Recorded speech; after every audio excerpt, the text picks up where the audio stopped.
Et bonjour à tous et à toutes et bienvenue sur ma chaîne pour cette dernière partie des interprétations des cartes de l'oracle Béline.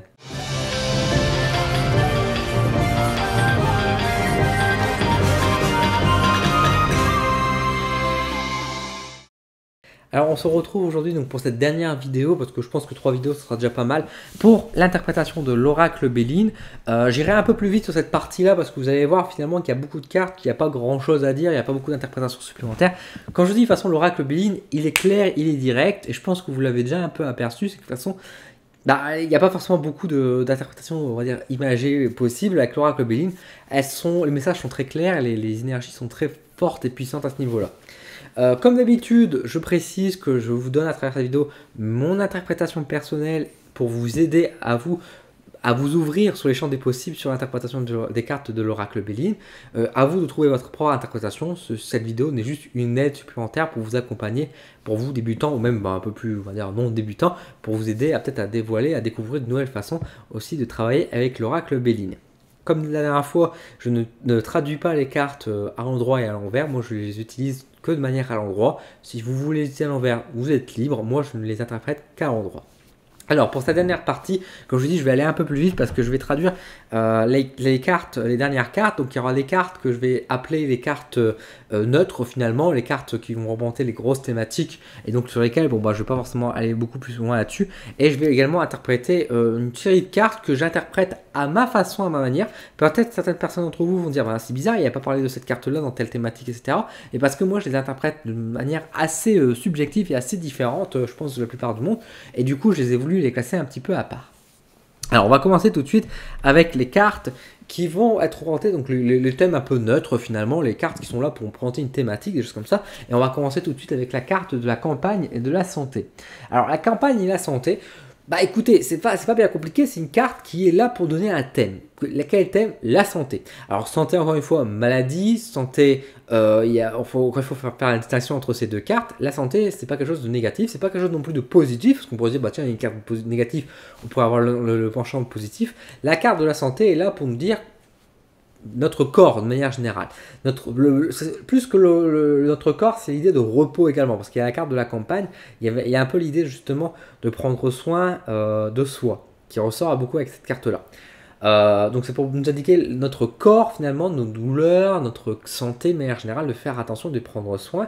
La carte de la campagne renvoie également à l'idée d'écologie. En fait, tout bêtement, et vous voyez que il y a 2 siècles, on pensait déjà un petit peu à ça, en tout cas le grand mage, Edmond il y pensait, avec la carte de cette carte-là, qui pour moi révèle aussi un peu le côté écologie, mais c'est le côté l'écologie aussi avec le corps, l'écologie du corps, mais également l'écologie du monde. Il pleut, c'est pour ça que je suis en train de regarder devant, il pleut d'un coup là, donc il y a une sacrée averse. Donc voilà, c'est globalement pour préciser par rapport à la santé, par rapport à notre écologie, pour dire que notre atmosphère, notre corps, notre habitude, notre réalité est en bonne forme, pour dire que nous soyons également en bonne forme derrière. La carte de l'intelligence. Alors la carte de l'intelligence représente bien sûr l'intelligence, il n'y a pas de grande piège. Ça va représenter surtout le côté savoir, connaissance. Voilà. Donc ça peut représenter également les études par exemple, les formations, ça peut être ces idées-là. C'est également le travail qui va être fait, mais le travail on va dire personnel. Donc encore une fois dans l'idée de formation, d'études, les devoirs par exemple, des choses comme ça. Et les devoirs à maison pour s'enrichir, ça peut être les bouquins, ça peut être les livres également.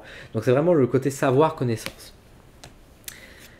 La carte nouvelle, là tout simplement, comme elle le signifie, c'est vraiment les messages. C'est le courrier qu'on peut recevoir. Ça peut être également les mails, ça peut être les réseaux sociaux. C'est vraiment le côté nouvelle, ça peut être les médias également, ça peut être le facteur. C'est ce genre, bien sûr, d'interprétation qu'on peut avoir avec ça. Ça peut être donc des nouvelles qu'on peut recevoir d'une amie, d'un proche, qu'on peut recevoir sur Internet, comme on peut recevoir de l'État. C'est vraiment le côté message qu'on va recevoir. Indication, ça peut être aussi les messages de l'au-delà, par exemple. Alors, découverte. Donc ici, découverte va nous renvoyer vers l'idée qu'on va passer sur de nouvelles choses. Alors ça va un peu avec la carte du changement, dans le sens où la carte de découverte va nous annoncer qu'on va s'intéresser à autre chose, qu'on va découvrir de nouvelles choses, qu'on va apprendre de nouvelles choses, mais qui va en fait nous inviter à, au chemin dans la découverte, dans la découvrir, mais de voir quelque chose qu'on n'a pas qu'on ne connaît pas, qu'on n'a pas conscience aujourd'hui d'aller soit dedans ou même, enfin sans forcément s'y intéresser plus que ça, qui va avoir quelque chose de neuf. C'est la nouveauté, c'est le côté neuf qui apparaît vraiment avec cette carte-là de la découverte à travers, quand vous avez cette carte-là, bien sûr, dans notre vie, c'est la nouveauté finalement qui apparaît. Ensuite, nous avons la carte ici de la nativité. Alors, encore une fois, quand on voit la carte de la nativité et de la naissance, je rappelle que, comme à chaque fois, que ce soit dans l'oracle G ou dans l'oracle de miroir, la naissance ne signifie pas forcément que tout le monde va tomber enceinte. Hein. Rappelez-vous, les hommes ne tombent pas enceintes. Donc, quand vous voyez la carte de la nativité, ça peut bien sûr parler de grossesse ou de naissance, mais ça peut parler aussi bien sûr des naissances de projets, de naissances de découvertes, de nouvelles envies aussi, ça va très bien avec la découverte. On va s'intéresser à quelque chose d'autre et ça va naître une nouvelle passion. Ça peut être la naissance, on va dire, d'un couple, par exemple. C'est le début. Là où, par exemple, la carte héritage annonce la fin, la naissance, j'aurais pu le mettre dans la temporalité, j'ai pas pensé. La naissance va indiquer vraiment le début de quelque chose. Hein, le commencement de quelque chose. Dans notre cas, la naissance aussi, c'est pour ça que je ne l'avais pas mis dans la temporalité, la naissance va aussi parler du côté, on va dire, les enfants. Parce que c'est vrai qu'on n'a pas forcément de carte qui va indiquer les enfants dans un tirage. Du coup, pour moi, la carte de la nativité peut représenter également les enfants de manière générale, même les enfants qui ont plus de 20 ans. Attention, c'est pas juste les bébés, hein, mais ça peut être vraiment le côté pour indiquer, on va parler des enfants. Alors, carte un peu complexe à traduire aujourd'hui, la table. Alors, la table va représenter en fait, ça ne représente pas les plaisirs, ça représente en fait pour moi les biens matériels. Ça représente les biens matériels, les choses qu'on possède. La table peut parler aussi un peu du côté réunion, on se retrouve autour de la table. La gourmandise, ça peut représenter aussi bien sûr les bons événements, ça peut représenter les événements, par exemple les communions, les mariages, les baptêmes, c'est très religieux ce que je vous dis, mais bref, les grands événements, on se réunit tous ensemble, les repas de famille, par exemple le dimanche, ça peut représenter ça, donc ça représente pas mal d'idées. Ça peut représenter encore une fois, quand je dis les biens matériels selon moi, parce que comme on voit, c'est des objets, ça peut être également de ce côté-là. Après, les biens matériels peuvent être représentés aussi par rapport à la carte du présent. À vous de voir comment vous l'interprétez. C'est une carte qui est assez abstraite. Hein. C'est vraiment là pour la traduire, il faudra vraiment bien voir selon vos ressentis et voir ce qu'il y a autour aussi qui l'entoure. Mais de manière générale, comme je vous dis, c'est pour parler soit d'un événement particulier, soit pour parler du bien-être des repas de famille, quelque chose qui est répété, ou alors tout simplement les biens matériels également. Là, c'est très compliqué à traduire comme carte. Le départ. Alors, la carte de départ va signifier plusieurs choses. Elle va signifier d'une part les voyages, hein, tout simplement les voyages, les déplacements, le fait de prendre de la distance. Alors, ça peut dire aussi tout simplement une séparation, ça peut être ça aussi. Ça peut être aussi s'éloigner d'une personne, mais comme je dis, ça peut être aussi les déplacements et les voyages. Donc, c'est assez neutre. Encore une fois, il faudra voir sur quoi il est entouré la carte. Mais on voit vraiment qu'il y a l'idée, encore une fois, avec le départ, de partir, hein, de s'éloigner, de prendre un chemin. Alors, la carte du plaisir. Alors, la carte du plaisir va représenter beaucoup plus les loisirs. Alors, un peu proche comme la carte de la table, souvent on peut faire un rapprochement entre les deux. Enfin, en tout cas, moi j'ai souvent l'impression de les rapprocher. Les plaisirs, simplement, c'est le fait de se faire du bien. Ça peut représenter d'une certaine manière l'égoïsme, le plaisir égoïsme. Tout dépendra encore une fois des cartes qui vont l'entourer, mais de manière générale, encore une fois, c'est de dire de se faire du bien, de ressentir du bonheur, de la joie, de se faire des achats coup de cœur, de se faire plaisir en fait aussi, de s'autoriser à se faire du bien, mais encore une fois, c'est aussi les loisirs, donc c'est tout ce qui est créatif, les arts, les arts, bien sûr, pas l'animal, hein, les arts en deux mots, hein, le côté artistique, voilà, c'est tout ce côté-là, loisir, plaisir. Alors, la carte du pourparler. Alors, pour parler, c'est ici la carte de la communication. Hein, tout simplement, c'est les échanges. Alors, échanges fructueux ou malheureusement infructueux, avec par exemple les disputes, des choses comme ça. En tout cas, c'est vraiment la carte de la communication. C'est quand on discute avec les gens, quand on parle, ça nous invite à communiquer quand on voit cette carte-là. Alors, communiquer comment ou comment communiquer, ça, ce sera à voir ce qui passe autour. En tout cas, c'est une carte qui invite à la communication.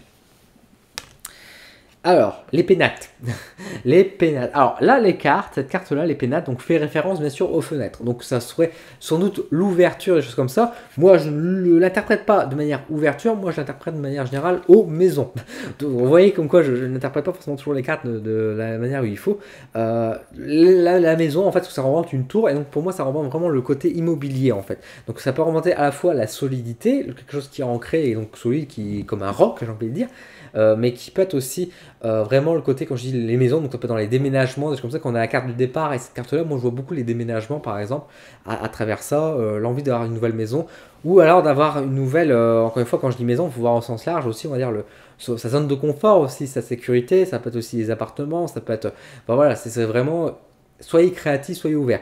Certaines personnes vont traduire peut-être côté plutôt maison avec la carte de la campagne et de la santé, parce qu'on voyait une carte justement, on voyait une maison sur cette carte-là. Mais moi, je traduis donc le côté immobilier, donc maison, bien, on va dire matériel, mais bien matériel dans le sens où, oui, ça peut être les biens matériels, mais immobilier, mais en général, les grands meubles, les choses comme ça aussi, l'électroménager, pourquoi pas, c'est aussi à travers cette carte-là. Alors ensuite, bah, on va passer très rapidement sur les deux cartes qui vont suivre. Donc on a l'étoile de la femme. Alors généralement, on dit souvent que l'étoile de la femme ou l'étoile de l'homme vont représenter la consultante ou le consultant en ces questions-là. C'est le cas, hein, ça peut représenter la personne, ça peut représenter aussi une autre personne, ça peut représenter une femme dans une connaissance, ça peut être, même si la consultante, donc c'est une femme, ça peut représenter une de ses amies, une de ses sœurs, tout dépendra encore une fois des cartes qui vont l'entourer. Hein, bien sûr par rapport à ça. Donc, en général, moi je la traduis plus comme une représentation d'une autre personne en dehors de la consultante, parce que moi j'utilise une autre carte qui représentera le consultant ou la consultante, mais de base ça peut représenter également la consultante ou la consultante. Donc vous pouvez très bien utiliser cette carte-là comme par exemple comme début de jeu, pour la mettre en premier, comme ça après vous mettez toutes les autres cartes autour de la carte qui va donc représenter la consultante. Donc on a la carte de la femme et de l'homme qui représente ça. La carte de la famille, bon bah ça va assez vite hein, à traduire, c'est la famille. Pas grand chose à dire. Alors famille, bien sûr, famille de sang, famille de cœur, hein, ça peut être les amis très proches également. C'est pas toujours la famille, les frères et sœurs, parce que voilà, ça peut être la famille également amicale, mais avec lesquels on est très très proches, on est très liés. Tout simplement, encore une fois, mise en contexte pour parler de la famille. Donc, encore une fois, est-ce qu'on parle des parents, est-ce qu'on parle des frères et sœurs, tout ça bah, tout dépendra des cartes qui vont entourer le jeu. En tout cas, c'est une carte qui représente la famille, tout simplement. Il n'y a pas beaucoup de traduction à faire. Tout comme celle-ci, l'argent. La carte de l'argent qui va parler du thème donc de l'argent, hein, tout bêtement, tout simplement. Bah voilà, l'aspect financier dans un tirage. Comment donc ça peut parler des dépenses, ça peut parler des rentrées d'argent. Tout dépend de quoi ça va t'entourer. Alors, l'argent, carte argent peut parler aussi de la richesse de manière générale. Et dans ces cas-là, on va dire par exemple dans un aspect créatif, si on a la carte argent, ça ne va pas forcément dire que le monsieur va gagner beaucoup de sa vie, hein, va gagner beaucoup d'argent, mais il peut parler tout simplement de l'aspect, on va dire qu'il a beaucoup de connaissances, beaucoup beaucoup d'inspiration, il est riche de savoir aussi. Il y a une relation riche d'amour également, hein, ça peut représenter ce côté-là de la richesse, hein, mais de manière générale, ça représente aussi bien sûr l'argent, aspect financier. L'entreprise, l'entreprise qui va donc représenter ici, cette fois-ci, la thématique du travail. La carte du travail, pour moi, l'aspect professionnel, quand on a cette carte-là, on nous indique la voie professionnelle à travers bien sûr les entreprises. Alors ça peut parler aussi des projets qu'on va mettre en place. À la base, entreprise, c'est dans ce sens-là, hein, dans le sens projet. Donc ça peut être aussi le travail associatif, ça peut être aussi également les projets qu'on va se lancer, on va préparer, ou tout simplement les idées qu'on a et qu'on met en œuvre. Ça peut être traduit comme ça aussi. Moi, de manière générale, je la vois beaucoup plus dans le côté professionnel. Enfin, dans les cartes, on va dire un peu neutres, j'ai la carte donc, de la sagesse. Alors, carte de la sagesse, qui est une carte qui est parfois un peu compliquée à traduire. La carte de la sagesse va tout simplement parler ici de l'intuition de manière générale. C'est pas forcément l'intelligence, mais c'est plus, on va dire, encore une fois, notre instinct, le pif, ou alors des réactions, des choix, on va dire, de sagesse aussi. Dans le sens où, bah voilà, on va faire un choix, on va s'écouter, mais on va aussi écouter les autres. On va être dans un choix judicieux. Hein, voilà, c'est ça aussi. C'est un peu le côté aussi justice, mais c'est surtout on va dire, le côté à la fois spirituel, parce qu'on a une chouette qui est dessus, donc ça représente beaucoup aussi la spiritualité, mais ça représente aussi beaucoup l'aspect, bien sûr, de l'instinct, instinctif et intuitif. Donc voilà pour les cartes un peu neutres. Donc là, je vais vous traduire maintenant dans les dernières cartes, les cartes que je traduis un peu, on va dire, de manière bancale, mais à ma façon, à ma manière, telle que je les vois. Et que là, dans la manière dont je vais vous traduire les cartes, vont peut-être vous surprendre et vous ne serez pas forcément d'accord. Mais encore une fois, comme je dis, chacun a sa propre interprétation des cartes. Donc ici, nous avons la carte de l'honneur. Alors, pour moi, la carte de l'honneur fait référence à c'est pour moi la représentation de la vérité. En fait, quand moi je vois cette carte-là, moi je pense à l'honnêteté. L'honnêteté, la vérité, les choix, on va dire sages, mais les choix justes surtout. C'est un peu donc le côté justice, ça peut être le côté karma aussi, hein, dans un sens, effectivement. Genre avec la sagesse, c'est ça, on peut avoir très bien le côté karma hein, qui peut représenter. C'est vraiment le côté honnêteté, le côté humble, dans un certain sens, humilité, mais c'est vraiment l'honnêteté. L'honnêteté, la vérité pour moi à travers cette carte-là. Alors ensuite, nous avons la carte de la beauté. Alors bien sûr, la carte de la beauté va représenter tout ce qui est beau, etc. Moi, je la traduis en tant que carte de l'âme. En fait, pour moi, quand je vois la carte de la beauté, c'est plus pour faire référence à l'âme de la personne. Donc c'est-à-dire que l'âme qui est belle, hein, de savoir si cette personne est sur son sur sa bonne mission de vie, sur son bon chemin d'âme, si c'est quelque chose qui correspond, on va dire bien, à ses valeurs aussi. Vous voyez, à ce qu'elle représente, à ce qu'elle est réellement, concrètement cette personne. Derrière la consultante, l'âme de la consultante, moi je la traduis à travers cette carte-là. Alors, la carte de la renommée.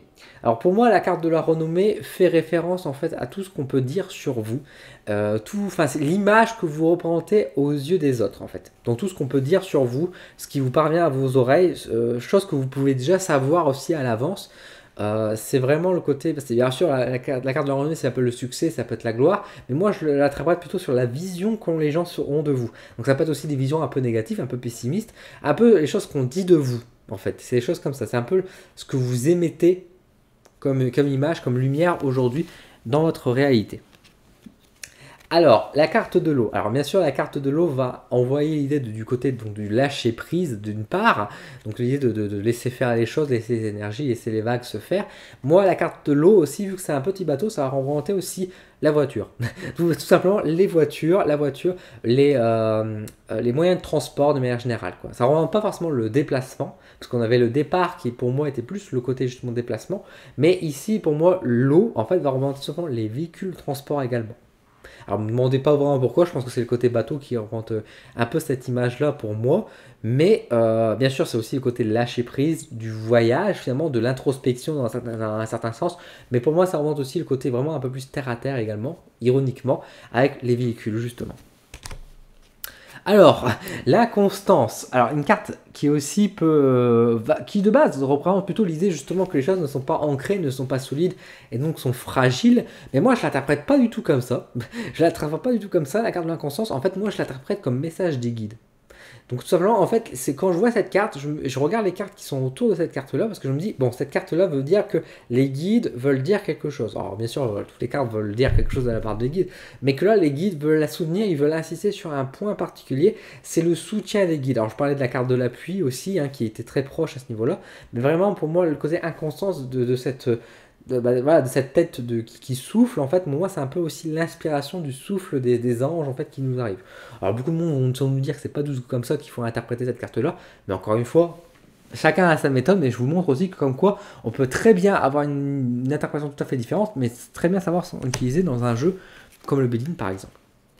Autre carte qui va peut-être vous faire grincer les dents, c'est la carte de l'infortune. Alors, l'infortune... alors de base bien sûr montre bien le côté pas de chance, hein, le côté pas de bol, la mauvaise poisse, hein, le mauvais oeil dans un certain sens. Moi je le traduis pas de cette manière parce que de toute façon le côté mauvais oeil, mauvaise chance, j'aime pas, enfin j'aimerais pas en fait donner ce message là aux gens, ah bah vous êtes dans une mauvaise passe, vous avez le mauvais oeil sur vous, comme ça ferait un peu voilà, les gens vont se dire ah bah c'est pas de ma faute en fait, alors que bon voilà. Donc là la carte de l'infortune en fait moi la manière que je l'interprète c'est totalement complètement à côté de ça parce que je l'interprète en fait comme les parents. Quand, en fait, encore une fois, nous avons la carte de la famille, mais en fait, moi je vois le côté soit les parents, donc soit le père ou la mère, soit les grands-parents. Parce qu'on voit un vieillard en fait. Alors, tu vas me dire, Diane, tu as quand même une vision très triste de tes parents, de tes grands-parents. Mais c'est pas du tout, hein. Je ne l'interprète pas vraiment, encore une fois, dans un aspect négatif. Je le vois vraiment sur le côté, on va dire, des aïeux. En fait, vous voyez, de manière générale, le côté générationnel en fait, entre les parents et les grands-parents, ou les oncles, les oncles, en fait. Mais en tout cas, la génération avant nous. Vous voyez, c'est un peu ce côté-là. Donc ça peut être aussi les ancêtres, un peu dans ce sens-là. Je l'interprète de cette manière-là à travers cette carte-là. Enfin, pour terminer, l'avant-dernière carte, parce qu'il y a une dernière carte, la carte de la destinée. Alors la destinée, pour moi, je l'ai mis à part parce que tout simplement, je la traduis en tant que consultant. Voilà. Comme je vous disais tout à l'heure, moi, la femme et l'homme, je ne la traduisais pas en tant que consultant ou consultante parce que moi, je la mets plutôt, cette carte-là, en tant que consultant et consultante. À la base, cette carte veut signifier quand même qu'on a les clés en main de notre vie, de notre destin. Mais donc, pour moi, ça nous représente nous, finalement, en fait, parce que c'est nous qui avons les clés en main. Donc tout simplement, ça remonte le destin, ça remonte bien sûr les choses à travailler, bien sûr, de prendre les choses en main, qu'on est en train de s'aligner avec soi. Mais pour moi, ça peut remonter aussi là, la personne en face de nous aussi, dans sa situation et ce qu'elle doit faire et ce qu'on lui conseille de faire. Voilà. Donc à travers la clé de la destinée. Enfin, la dernière carte, c'est celle-ci. Alors cette carte qui n'a pas de nom, c'est le ciel bleu. Je vois beaucoup de monde l'utiliser, mais moi, je ne l'utilise pas. Moi, elle est hors du jeu. Moi, elle était dans la boîte. Je l'ai redécouverte, c'est vrai, dans le jeu, parce que moi, je ne l'utilise absolument pas dans le jeu.